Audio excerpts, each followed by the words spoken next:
మహబూబాబాద్లోని వరద ప్రభావిత ప్రాంతాల్లో ఎమ్మెల్సీ తక్కెలపల్లి రవీంద్రరావు పర్యటించారు. మహబూబాబాద్ మండలం అయోధ్య తదితర ప్రాంతాల్లో పర్యటించి నీట మునిగిన పంటలకు పరిశీలించి రైతులతో మాట్లాడారు. అయోధ్య గ్రామంలో చెరువు కట్ట తెగిన ప్రాంతాన్ని పరిశీలించారు. పంట నష్టపోయిన రైతులను ప్రభుత్వం ఆదుకోవాలని, రైతులకు ఎకరంకి 20,000 రూపాయల నష్టపరిహారం ఇవ్వాలని కోరారు. రాబోయే 2 రోజుల పాటు వర్షాలు ఉన్నాయని అధికారులు ముందస్తు జాగ్రత్తలు తీసుకోవాలని, రాష్ట్రంలో కాంగ్రెస్ ప్రభుత్వం ప్రజలను ఆదుకోవడంలో విఫలమైందని విమర్శించారు.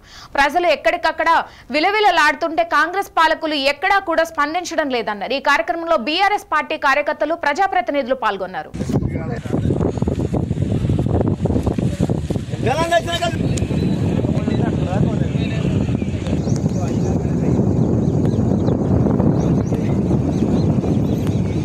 సైకిల్ వెనక తీయండి.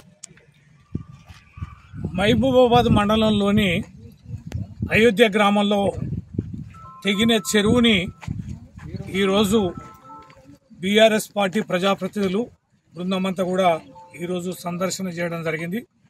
మహబూబాబాద్ మున్సిపల్ చైర్మన్ రామ్మోహన్ రెడ్డి గారు, వైస్ చైర్మన్ మహానేని వెంకన్న గారు, ఇంకా సింగిల్ విండో చైర్మన్ రంజిత్ గారు, అశోక్ గారు, తేలసీన్ గారు, జరుపతి వెంకన్న గారు, మంగళపల్లి కన్న గారు, ఇంకా గ్రామ సర్పంచ్ గారు, మాజీ సర్పంచులు, గ్రామ రైతు సోదరులు, ఇంకా పార్టీ శంకర్ గారు, కౌన్సిలర్ గారు, ఇంకా భానోత్ రవికుమార్ గారు, రామకృష్ణ గారు, సీన్ గారు, ఇతర మిత్రులందరికీ పేరు పేరున ఈ సందర్భంగా చాలా దురదృష్టకరం. చెరువు మధ్యలో కట్ట దిగడం అనేది, ఒక చుక్క నీరు కూడా చెరువులో లేకుండా పోయింది. అంతేకాకుండా రైతు చెరువు ఇప్పుడు గండి దిగిన కిందనే పొలం ఉన్నటువంటి రైతు, వీరికున్న మొత్తం పొలంలో కూడా ఇసుక మెటలేసి ఆ పంటంతా కూడా నష్టం జరిగింది. అకాల వర్షాలు, విపరీతమైనటువంటి వర్షంతో మహబూబాబాద్ జిల్లాలో ఇప్పుడున్న సమాచారం మేరకే 95 చెరువుల గండ్లుబడి నష్టం జరిగింది. ఇంకా చాలా చెరువులు మరమ్మతులకి అవకాశం ఉంది. ఇంకా అవంతా కూడా పూర్తి స్థాయిలో లెక్కలు రావాల్సి ఉంది. మరి ఈ 95 చెర్లతో పాటు ఇంకొక 50 నుంచి 100 చెర్లకి మరమ్మతులు చేయాల్సిన అవసరం ఉంది.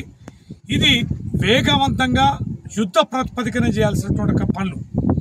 ఇది ఏమాత్రం కూడా కాలయాపన చేసినా, ఎక్కువ సమయం తీసుకున్నా కూడా ఉన్న వర్షాలు కాస్తపోతే కాలమయ్యి ఈ పంటలు ఎండిపోయే పరిస్థితి ఉంటుంది. ఇప్పుడే వ్యవసాయం ఇంకా కొద్ది రోజులైతే అవి పొట్టకొచ్చే దశలో పొలాలు ఉన్నాయి కనుక ప్రభుత్వం తక్షణమే ఈ చెరువు కట్టల మరమ్మతులను యుద్ధ ప్రాతిపదికన వేగవంతంగా ఫార్మాలిటీస్ అని తర్వాత ఎస్టిమేట్స్ కానీ, టెండర్స్ కానీ, ఈ విధానాలన్నీ కాకుండా వేగవంతంగా ఈ యొక్క చెరువుల గండ్లను పూడ్చాల్సిందిగా, మరమ్మతులు చేయాల్సిందిగా ఈ సందర్భంగా విజ్ఞప్తి చేస్తున్నాం. అంతేకాకుండా చాలా పొలాలు కోత గురి అయినాయి, ఇసుక మేటలు వేయడం జరిగింది, వందలాది వేలాది ఎకరాలు కూడా నష్టం జరిగింది. లింకు చెరువులు చాలా వరకు కూడా తెగిపోయినాయి అనేక గ్రామాల్లో, మండలాల్లో. ఈ రైతులకు కూడా ఎకరానికి 30,000 చొప్పున నష్టపరిహారం ఇవ్వాలని బీఆర్ఎస్ పార్టీ డిమాండ్ చేస్తుంది. అంతేకాకుండా చాలా గ్రామాలకి మినిమం రోడ్ల కనెక్టివిటీ కూడా తెగిపోయింది. చాలా చోట్ల బ్రిడ్జ్ కావడం జరిగింది. ఆ రోడ్లన్నీ కూడా తెగిపోయి రవాణా సౌకర్యం కూడా లేనటువంటి పరిస్థితిని మనం చూస్తున్నాం. కాబట్టి వేగవంతంగా గన్లను పూడ్చడం, రోడ్లకు మరమ్మతు చేయడం, తూములను మత్తలను మరమ్మతు చేయడం, తెగిన చెర్లని వెంటనే పూడ్చడం, ఆ తర్వాత పోతే చెరువులో వచ్చే చుక్క నీటినైనా నిలుపుకునే అవకాశాన్ని కల్పించాలి.